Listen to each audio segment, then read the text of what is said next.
Welcome to the Oddity Shop, where the bizarre is always on sale.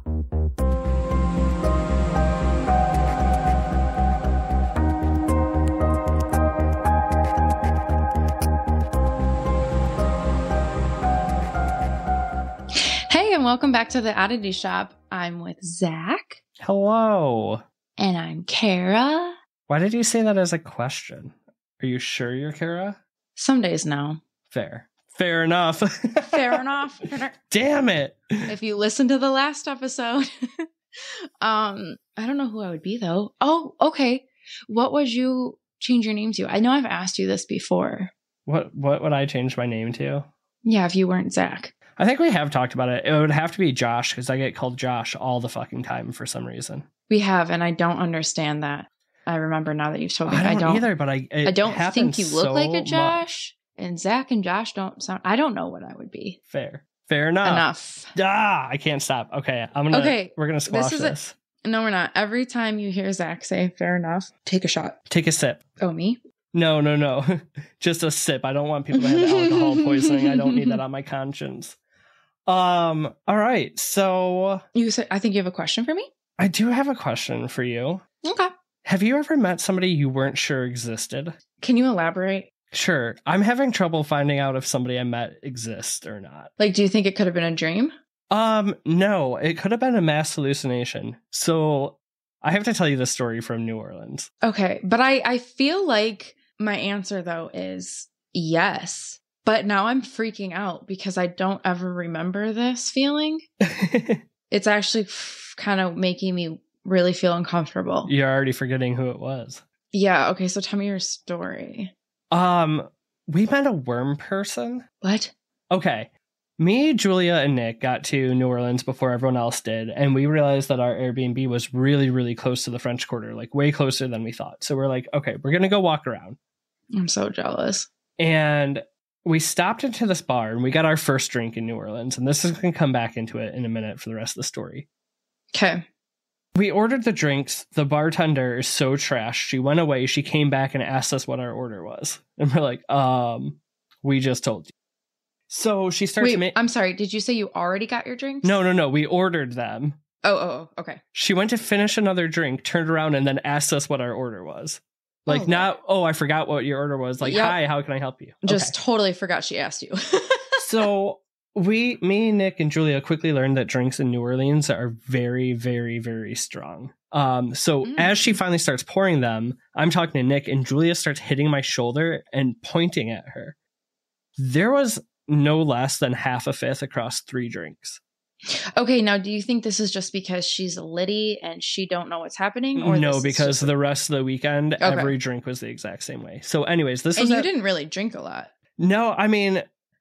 You didn't need to. Right. Literally, that one drink got us buzzed. So we're drinking, and then you can walk around with a drink there, right? So we're drinking, we're walking around. That bar turns out it's like one of the oldest bars actually in America that's never like been torn down. It was really cool inside. That's so cool. So we're walking, and there's an empty lot with a chain link fence in front of it. And I spot it from across the street, and I see this guy has all this artwork hung on it. And it's all weird ass worm art. Okay. And I'm like, I have to have one. Yes. So we go over, we strike up a conversation, and he's got it's like a 4x6, and it's super cute. It's this worm. It has like a little speech bubble that says, "Get your poop in a group." And I'm like, I have to have that. What one. in the... Okay. So we're talking to this guy, and he's telling us about how you shouldn't do any ghost tours in town because all these people move to town and they open up a ghost tour a week later and they just make random facts. But then he was telling us that empty lot is where Interview with a Vampire was filmed, but also you can't confirm that because the building got eaten by termites. Mind you, the whole time he has a handkerchief as a cape that he's wearing. Man has like no teeth. He tells us he's part of the Church of Dirt. So, like, we get back to the Airbnb. Oh, my God. The Church of Dirt? Yes. I'm telling everybody about this worm man. And I'm trying to find this lot for the rest of the weekend to point him out to everyone. So, on our last... Wait, okay, hold on. But Nick and Julia were with you. They saw him. Okay. So, on the last day that we were there, me and Nick stop at this little cafe, and we look across the street. I'm like, That's the empty lot. There's no worm man to be found.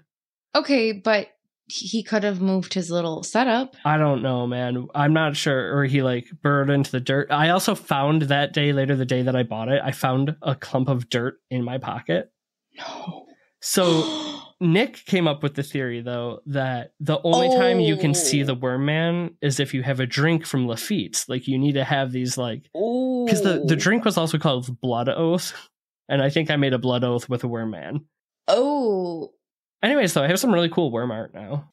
I don't know if I like... I'm writing this down if you can hear me, because I don't know if I like this. Okay. Does the worm art have a signature? Or yes, like it does. We can't make it. We could get his last name, and we've tried to search like the first letter, the last name, and all sorts of worm things. We did find, though, there is a Church of Dirt in Utah. What does that mean? I don't know, but you can get married there. Well, that's where you need to get married. If I ever do. Yeah, and I don't know if we want to go to Utah. Nothing wrong with Utah, but I don't know. Okay, I don't like that at all. But anyways, I'll send you a picture, and I'll make sure we post a picture of the worm art for this, because it is like it's really just this like cute, creepy worm. But I don't know. Nick is convinced that you have to have a strong drink to be able to see the worm. Really strange, all of it. So really quick, I got something, and little shout out. The Instagram and the Etsy shop is called Do Little Dorks, and I could post this. And I bought the most, I've been so excited to show you. You won't really care as much as me, but it is the most perfect pot for a plant. It is the most me in the universe. Let's see it. Are you ready? And I know our connection is blurry, but... Oh, okay. For everyone who can't see it, it is the Scream mask. It's Ghostface. Yes. But it is all just a solid, like, what is this? Like a cement color? Like it's just cement. And it is, so it's just like neutrally looking, but it is Ghostface. And I need to get a little plant for it. I mean, I have a million, but I need a new plant now for this. Oh, and of course. I love this thing so freaking much. I just got it the other day, and I was going to post a picture. You need to get like a creepy plant. I know. That's what I've been thinking. What plant should I put in this? It has to be like weird, I feel. I feel like so if you did like a couple air plants, maybe. That's what I think he had in it. But he has like Jason, all the horror. You know what you should get? What are those? The Rose of Jericho? The ones that are all like dried until you water them and then they kind of open?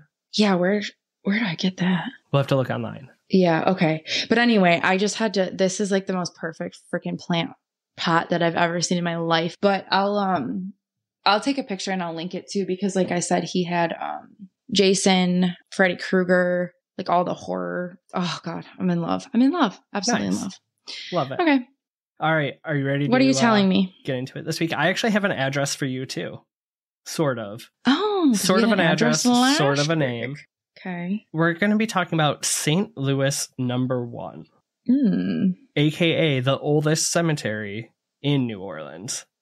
Oh, and you visited? I did visit. So I'm going to do it. It's a little different than my normal style. Kind of want to give you like some background on why they bury the way they do there. And then I want to get into some of the graves that are actually in the oldest cemetery in New Orleans. Buried differently? Yes. Okay. Yes. So have you ever seen pictures of New Orleans cemeteries? How it's like everything is above ground. So like, you know, we have like the random mausoleum in ours. Well, there, basically everything looks like small mausoleums, but you can't enter inside of them. Yes. So in New Orleans, the dead are buried in monuments and tombs above ground because the whole city is built below the water table. And I just think it is so beautiful. Like it looks so beautiful. Gorgeous. And you never watch Vampire Diaries or the originals, but a lot of it is set in New Orleans, like the French Quarter, like with the witches and the vampires. And it is just like so freaking beautiful. And let me tell you, the whole city has like a crazy energy about it because there's all the voodoo and like so spiritual. So, it was really cool. But in the 1700s, though, after a flood, when bodies started to float back to the surface, they decided they need to figure out something else. Makes sense. Right? Not only that, but at that time, the city was also going through some epidemics, some yellow fever. And What year are we? We're in like the early mid 1700s. Okay, yeah. So like way, way back. So people were really freaked out though about like, disease and not knowing what to do with your dead bodies makes disease spread even worse. Oh. So what they do is they bury them in the like above ground tombs, right? Which I've always thought has to be super uneconomical because they look like you could only fit 2 or 3 bodies in coffins stacked on top of each other. I mean, I would think it would only be one. I guess in my brain, I thought it was like one body. Just wait, because we're going to talk about how they fit up to 80 or more in a single tomb. Oh, So this is how they are far more economical than us. Okay, so now I'm thinking backwards, where we bury bodies under the ground and you can only put one plot or one body, maybe 2 in a plot. Like we're doing it wrong. We're wasting. But I don't space. feel like you put 2 bodies in a plot. I don't ever think that's a thing. Sometimes they're buried on top of each other. What is it, like relatives? Mm-hmm. Okay. Yeah, like a husband and wife can be one on top of the other. Okay, so back to the cities of the dead, and they call the cities of the dead because it looks like a bunch of little houses everywhere. It's so cool. First of all, do you know that they sell the plots, not like we sell grave plots here, but they're sold as real estate? That does sound vaguely familiar, but I don't know. And you own the land for as long as you can upkeep it, right? So the difference between a grave plot and real estate is that real estate can be resold. Wait, what's happening to my body? I'll tell you. Ooh, I don't know if I like this now. How much do you think, now knowing that it's real estate style? I have no idea. This has got to be crazy. How much do you think it cost for just the plot? I don't know. 40 to 60,000. How do people afford this? Because they own it for families own them for so long. Okay. You're gonna tell me. I'm not even gonna ask. Go on. So now that we kind of like done some overview, I want to tell you how they actually. Okay, well then let me ask. Okay. So are you saying that I bought this little plot, right? And then as long as my money after I'm dead is still flowing to pay for this, it's mine.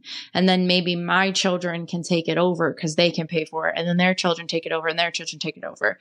But my body is. I'll tell you. Okay. I don't like this. What happens is a family will buy a plot, they'll erect the monument, usually made so like the inner shell of it is brick and mortar, right? Then they cover it in like almost a plaster. Some people have it just plaster, others have like stone on the outside, right? Like marble. So you see a lot of it's like when you're walking through them, it's stone. You're going to see some with the brick showing through, or you'll see some that are plaster in different states of care. It basically looks like from the front of them, most of them have 2 openings with tombstones in front of them, but it looks like 2 pizza ovens stacked on top of each other with a hole basically big enough for a coffin. So when the monument's built, before any bodies are put in, they brick off the opening and then they put a temporary tombstone on there to make a seal, right? So that when a body is put inside, none of the germs or anything, or, this was 1700, so yellow can't fever leak out. Nothing can leak out. And that's what made people really, really comfortable with this method of burial. What fever did you say? Yellow fever. Oh, yellow. Yep. So when a family member passes, they take the tombstone off the front, they scrape away the mortar, remove the bricks, and then they put the casket with the body inside, seal it all back up. Now, it has to stay sealed for 1 year and 1 day. Okay. If somebody else in your family dies and there's no extra openings that weren't at least 1 year and 1 day old, you actually have to either make permanent or temporary alternative burial plans. So they can't be buried in the family plot. What is the reasoning for that? Because after 1 year and 1 day, the casket or the tomb is always reopened.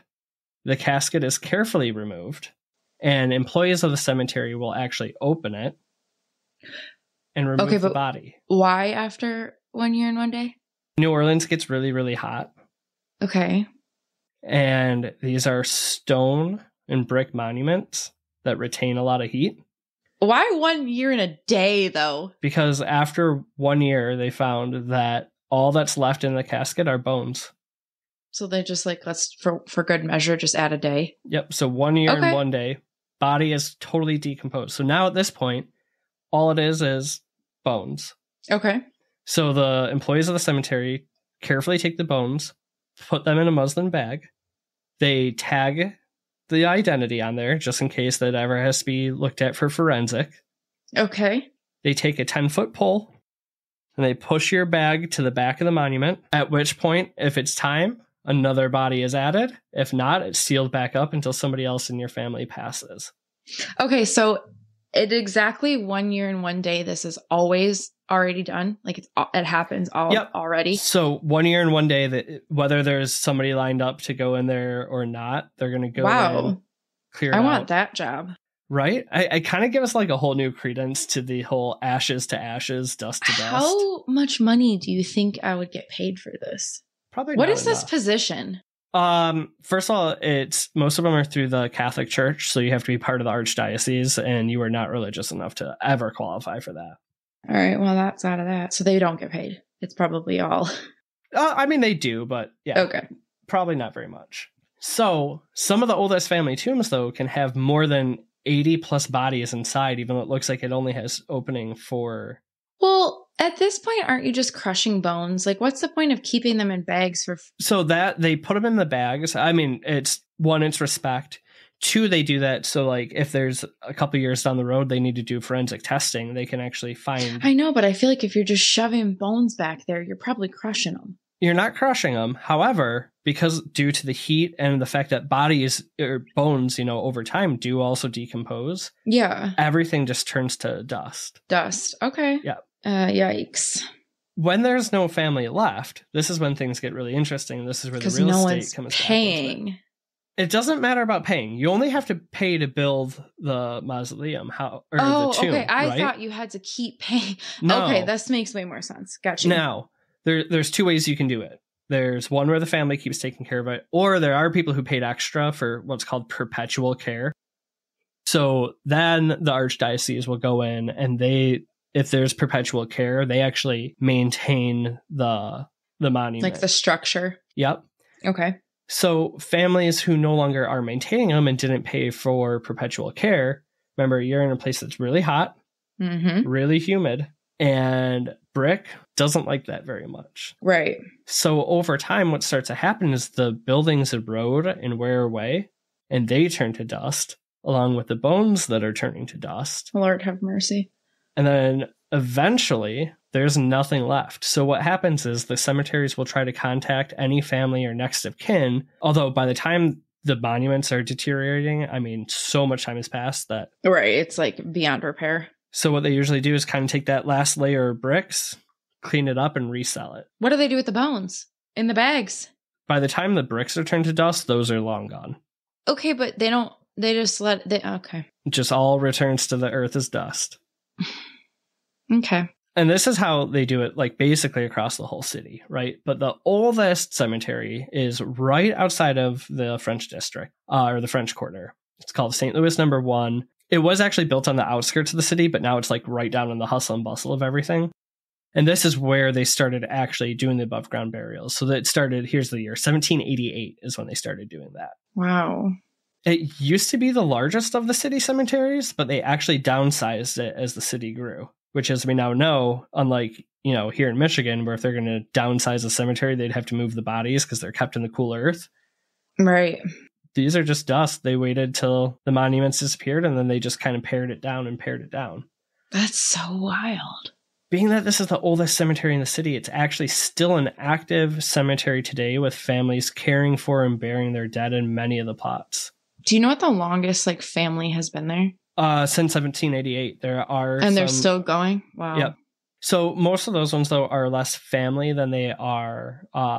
So there's a specific tomb for musicians, or specific one for members of the church whose families can't afford to buy a plot. In fact, it's really weird. The guy who built the giant tomb for the Catholics was the first person buried in it because he passed of yellow fever right when he completed it. That is some type of omen. Oh, yeah. The reason we're talking about it, though, and kind of give you the history of how all of it is I want to talk to you about a couple of the tombs that we saw in there that were just, some of them are just really, really odd. Okay. Some are really cool. And there's one that I didn't see, but it's rumored to be there. Were you looking for it? I wasn't, because I didn't even know at the time. Okay. But the first one is Homer Plessy. Okay. Well, so what made you pick these ones out? I think other than this one, which this one will ring a bell to you, you'll know why I'm picking out the other ones. They're quite famous. Okay, so you weren't like drawn to them? I mean, I was. Okay. They're really cool. But they're a spirit bringing you over. No, but I will say, so me and Misty were talking about it. There was like an energy when you're in there, and it's not like sad or dark or anything. It's just very powerful when you're in the cemetery. Like, it's just you're in the middle of the city, but you don't hear any of the city. It's just like, which is weird. Quiet, it's a very busy city. It's odd. Interesting. Okay, so the first one is Homer Plessy. Okay. Plessy ring any bells? That does. So, June 1892, Homer Plessy challenged some laws when he would refuse to get off of a whites-only train car. Yep. Car that actually ran near the cemetery. So he was convicted for breaking the law, and the case went to the Supreme Court and became Ferguson versus Plessy.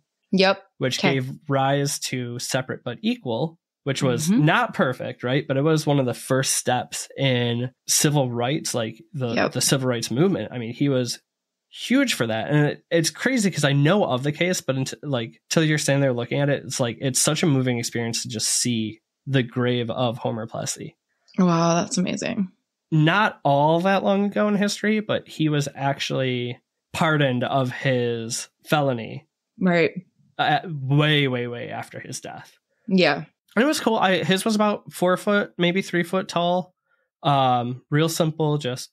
Is he the last one that's in it? His is the only name that's on there, and it was Perpetual Care.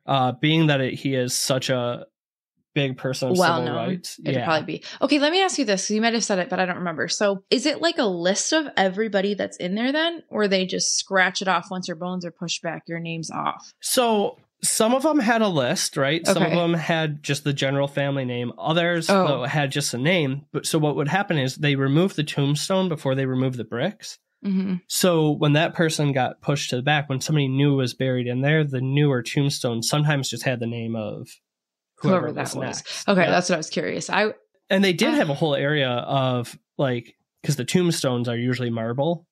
Yeah. Of all the old stones from buildings that have deteriorated. That part was kind of cool too. That is cool. Okay. All right. So the second one, super, super odd because it's not even filled yet. So it's purchased and ready to go. Purchased for about $200,000. Oh.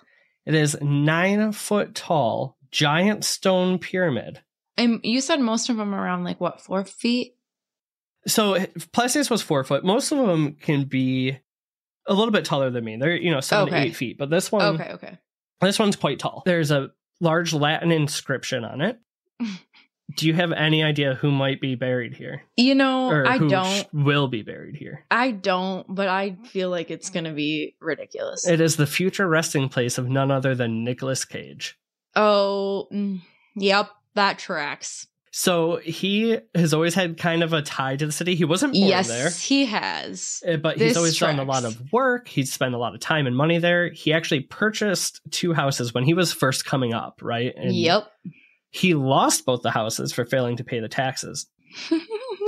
Now, what's really weird is our tour guide who was telling us this did not tell us which one of the houses were, but Misty goes, I'm pretty sure one of those was Delphine La Laurie's. Oh. When we looked it up, and it was. So it's a very strange, because even when you pass La Laurie's house in the city... I really thought you were going to cover that. I was. And here's why I'm not. I was waiting because I wanted to do it. And then I'm like, but you're going, so you'll probably do it. She is so much more horrible than I ever thought. So we started kind of looking into her when we were there. I haven't really looked too much into American it, so. Horror Story makes her look chill. When you walk by her old mansion and the house, so a lot of the famous houses and everything, right, will have the name out front or a plaque or this or that. Yep. They have nothing. Well, yeah. Our tour guide didn't even bring up the fact that he bought her house. The city is so not proud of her, and they don't want to have her be an idol any more than she already is. Correct. Which is the reason I did not do her as an episode. Okay, that makes sense.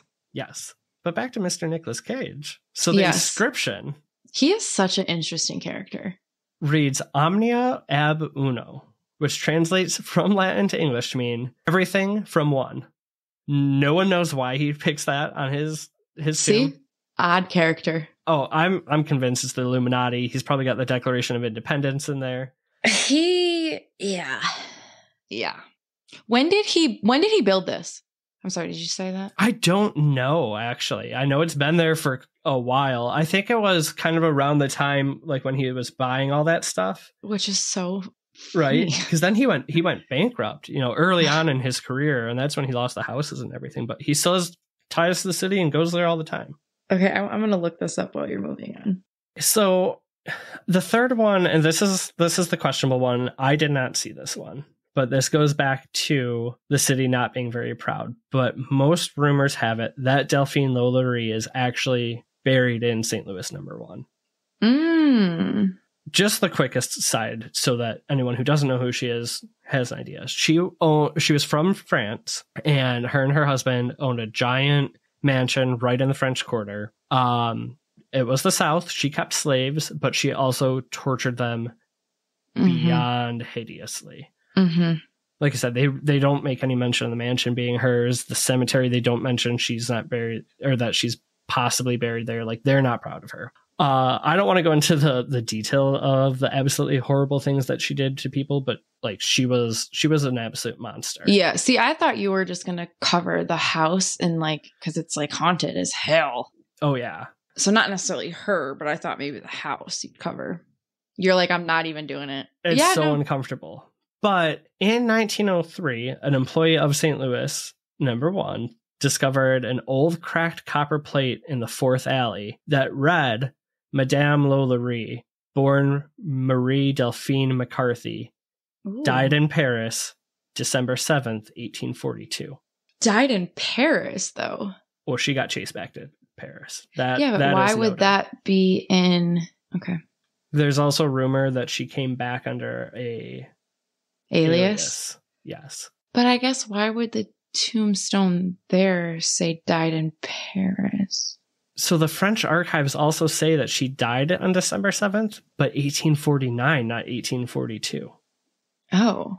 It's just really weird. So, I mean, it could be bizarre. Really strange coincidence, or it could also be her final resting place. So she had herself transferred there? Or, a lot of people... Because it says she died in Paris, though. I guess that's tripping me up, the Paris part. I think if this is hers, she probably came back, was buried, and then that was like a homage so that people knew it was her, but I don't know. Okay.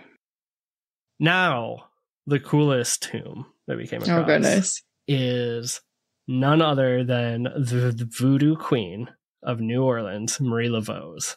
Oh my God.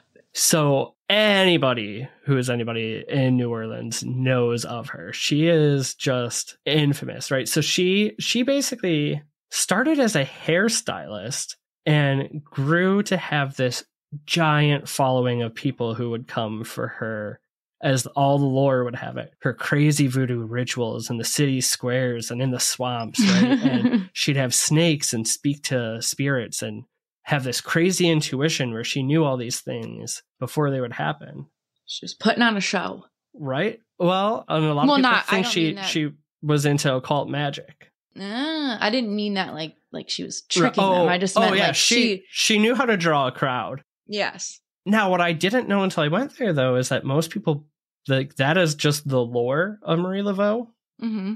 She was actually a super devout Catholic woman. Yeah. So she was Haitian born, right? Which is where voodoo comes from. And voodoo is actually way more energy and empathy and healing than I expected. Where, most times you see voodoo, they're sticking a pin in a doll. I was going to say, I think you attribute it to these voodoo dolls. Voodoo dolls, though, are more of a item of protection in their religion, right? No different than Catholics carrying around the saints for different right, sorts or of protection. crosses and things like that. So it's very similar. So yes, she does have the whole lore going behind her, but a lot of people think she mixed voodoo and Catholicism and made up her own. Yeah, she was, instead of this voodoo queen, she was actually a community healer.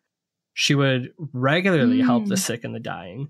She would work to pardon people from jail, especially if she was close to them who were wrongly incarcerated. Wow. Like Kim Kardashian.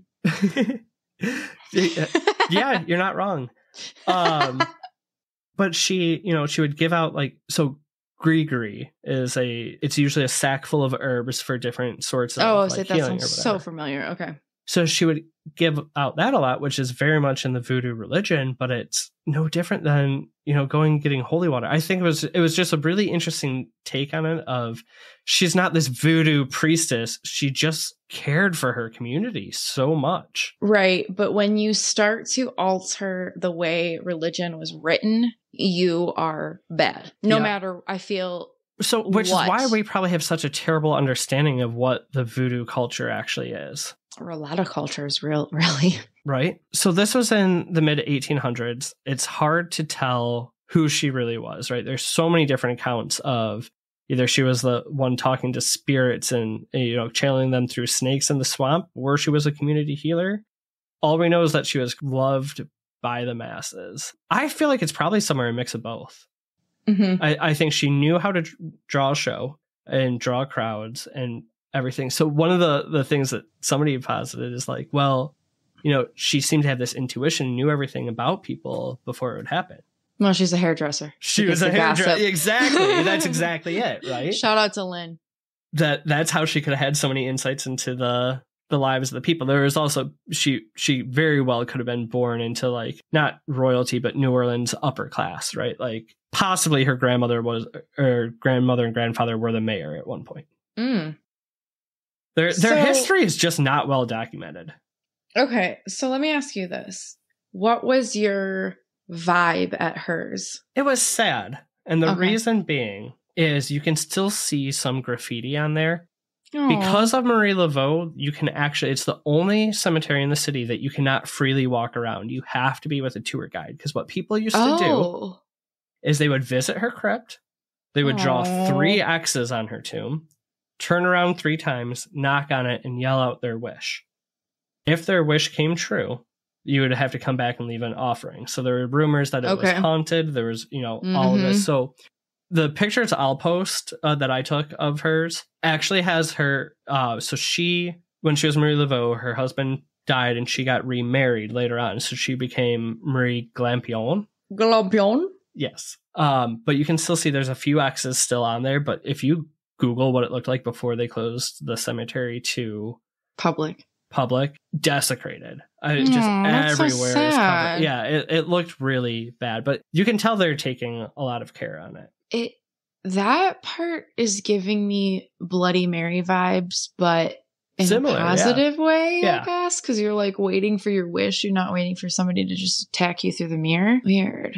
So anyways, that's the only one I got to tour. We saw a bunch of the other ones, and it's really cool because you can tell the dead is so celebrated in that town, right? They still do parades through the cemeteries with jazz music and stuff. And it's so such a high place of respect. And like I said, you definitely feel that energy when you're there. It's not heavy, it's not scary, but there's an intense presence. It's just so cool because it's why do we forget the dead?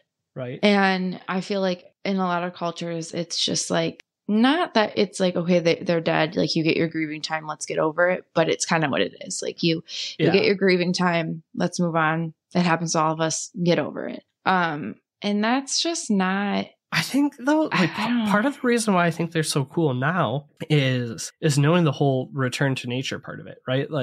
You look at here in Michigan, you're buried in a cement vault in the cold ground in a casket, and that piece of land is never used again. And I do like how you said that it just disintegrates and you're back into the earth. Ashes to ashes, dust to dust. You just go right back to the earth. And, the ones that are there. Where did ashes to ashes, dust to dust come from? No, I guess Bible. That would. Yeah, and that would be probably about cremation, I would think. I think it was just decomposition. Yeah, great. Yeah, that's so cool. But yeah, no, it was definitely cool. I wanted to check some more of them out. Really quick side note. I think the oddest thing I saw in the city was in the Museum of Death. I got to see Eileen Warnos's dirty prison underwear. Oh, why do they have that? They have this Museum of Death they have Dr. Kevorkian's original machine, which is so funny because he's from here. Yeah, my stepdad met him. Oh yeah, I'm sure. Because he was sheriff, so he would a lot of times be called for different scenarios, and he would be leaving the house. When I lived in Lake Orion, I could hike back to the cabin where he did the assisted suicides. I didn't realize that. I think we'll have to do a Kevorkian episode soon here. Oh, for sure. I'll let you do that. I do love me some Jack Kevorkian. I mean, I do too, but I want you to do it so I can hear it. I'm selfish here. Enough. No, that's... So yeah, I know it's different than my usual. It's kind of all over the place, but gives you some of the history on like how they care for their dead and some of the cool graves that are there. So we'll post pictures too of every one of them that we talked about, except for obviously La Laurie's. Yeah. Alien Werewolves' underwear. That's something. They also had original Gacy's, like the clown paintings. Yeah, his paintings. And Manson's like Crayola artwork. How big was the museum? Was it pretty big? It wasn't huge. Just had a lot but they packed a lot into it. I mean, every inch of their walls was covered. Oh my god. That's It was really cool though. Did you take pictures? You couldn't. Oh, really? Yeah, no pictures or recording in there, which makes sense. Does it? The Museum of Death, so many things were around. Yeah. Little sensitive. Some of them were really graphic pictures too. Like I had a hard time looking at some stuff. Hopefully you saged yourself once you left. Oh yes. Yes. Wow. Okay. I'm thinking that we need to go be buried here now. We could go buy ourselves a 9-foot pyramid. I think we should. But yeah, no, definitely worth checking out. Really cool city. Really, really interesting with the history and everything there too. Yeah, that's awesome. I need to rewatch the originals now because that's where it's all centered and it makes me happy. Did you ever watch the movie Easy Rider? It's like really old movie, but that was actually filmed in St. Louis #1 and they didn't get permission from the city. So the city found out after it aired. I've never even heard of that movie. Oh, it's like what's it like? What is it about? It's from 1969. About like bikers. What is it called? Easy Rider. Easy Rider. Yeah. Who's in it? Jack Nicholson, Peter Fonda. Oh my god. Tony Basil. Like big names from way back then. Okay. All right. Well, I don't know. Yeah, there's not a lot to discuss on this one. It's just it's not that. It was historical. Historical and kind of jam-packed with it. So I'm just like digesting. Taking it in. Yeah. I'm like, wow. Fair. Enough. Well, that's it. That's all I got for you this week. Give you some time to think on it. Yikes. All right. Well, as always, like, share, subscribe. Thank you for listening. Give us the love. Yeah. Thanks for listening if you're still here. And, most of all, creep it real, you oddballs. Goodbye. Bye.